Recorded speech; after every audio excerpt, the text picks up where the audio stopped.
Entrepreneurs often need to do their own accounting, their own publicity, and their own management. But do they have to do their own legal work too? I'm Brittany Castro, and our guest today is Genevieve Shingle, the lawyer for entrepreneurs. Thanks for joining me. You're welcome. Hi. Hi, Genevieve. Good to have you here. Thanks. So let's start by first answering this question. What are some of the biggest legal challenges an entrepreneur faces? There's a lot. I think that, knowing what contracts to have in place with your specific business. I think that a lot of entrepreneurs are so scared when it comes to law and legal work that they just ignore it.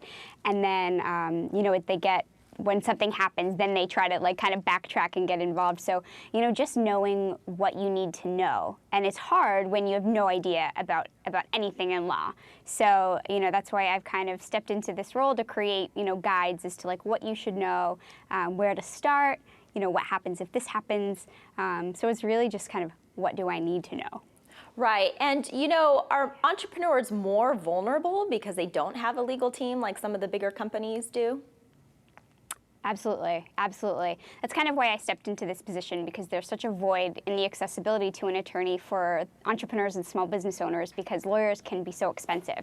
So a lot of times, like I said, they just ignore, any sort of, going to a lawyer, getting contracts. And so when you're operating blind, you're really opening yourself up to so much liability. Yeah, and I see a lot of modern entrepreneurs right now doing their marketing online, social media, and I'm always curious, what are the legal issues that one faces if they're doing marketing online? Yeah, so the virtual world is becoming such a huge arena for entrepreneurs. And what a lot of entrepreneurs don't know is that when you have this virtual presence, there are things that you need to have in place on your website. Such as terms and conditions and privacy policy, because when you're collecting people's personal private information, you need to make sure that you're protecting that and promising that you're not going to sell it or spam it or anything like that. And just by putting yourself out there to so many people, making sure that you have the right disclaimers, on your website, in your email signature, and in your contract, so that you're not opening yourself up to any more liability, because you're going to be dealing with people from every state and oftentimes multiple countries. Yeah, and I even know when I started my own company, I had to, learn all of those different legal issues and then get the right documents in place, because like you said, operating blindly is not smart. Right. And it's hard, because where do you go? Right. I know, and that's why I love what you do, because you're really focused on helping entrepreneurs and startups. And I want to know, how did you decide to pursue that market? What was your story behind that? Yeah, so I was working in a corporate law firm here in Manhattan, and I just wasn't really feeling fulfilled. I had always wanted to help people, but I think I got a little caught up with the money and the prestige of working, in Manhattan. And my fiance is a business coach, and so she's an entrepreneur and has been in this world for about 8 years. And so when I became immersed into, this virtual entrepreneurial world, all of these women were saying to me, they're like, "We need you. Do you do contracts?" And I was like, "Yeah, that's all I do." So I just saw this huge void, and I thought, wow, there's such low demand and high supply for what I do, that I found this little niche that I just stepped into, and it's been really, really great. It's very fulfilling, and I'm really excited to just continue to share and protect more and more entrepreneurs and startups as they're growing. Yeah, I love hearing stories like that, and really, leaping into the unknown and going after something that really, maybe wasn't your original plan, but I think just listening to you, it sounds like you're really enjoying it, which is great. So I know one of your services is damsel in defense, so damsel in distress, right? Defense. Oh, damsel in distress. Defense. Okay, so it's playing off the phrase damsel in distress, which you alluded to a little bit earlier. So do you think a lot of entrepreneurs are in distress? I don't know if I'd say distress. I mean, I've dealt with people who definitely are, where, you know, a client has run away and hasn't paid them, or somebody stole their idea because they didn't have a confidentiality agreement in place. And so, you know, working with one of my coaches, we were just playing off of different phrases and different things that could really be truly and authentically me. And I'm very girly, I'm pink and glittery, and it's all over my website.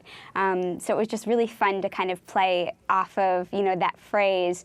And not only am I, you know, the damsel in defense of you, but like the women entrepreneurs that I work with, you become your own damsel in defense by learning all of the types of law and the contracts that you can even start to, you know, protect your own business. Ooh, I like that. And that's another reason I really enjoy you and the work that you do, because it sounds like you're actually educating and teaching your clients these strategies that they need to know, so they're not completely defenseless.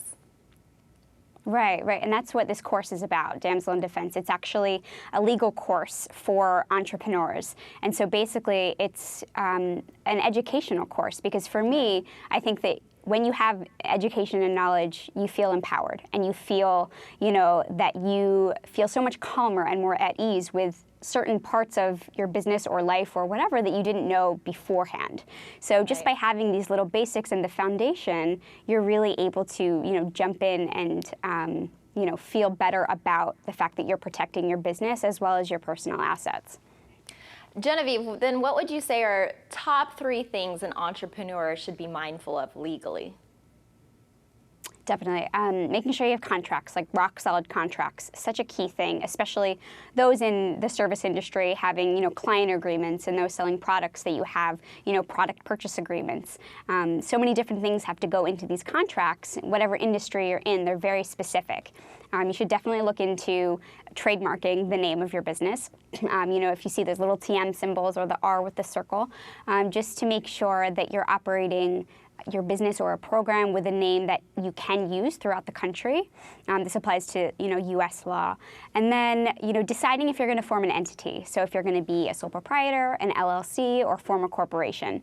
So I know that a lot of legal words and a lot of legal stuff. So in my program, I really walk through kind of what all of these things are.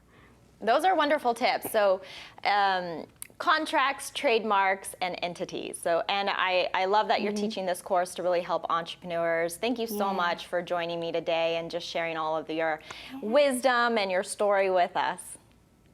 Of course.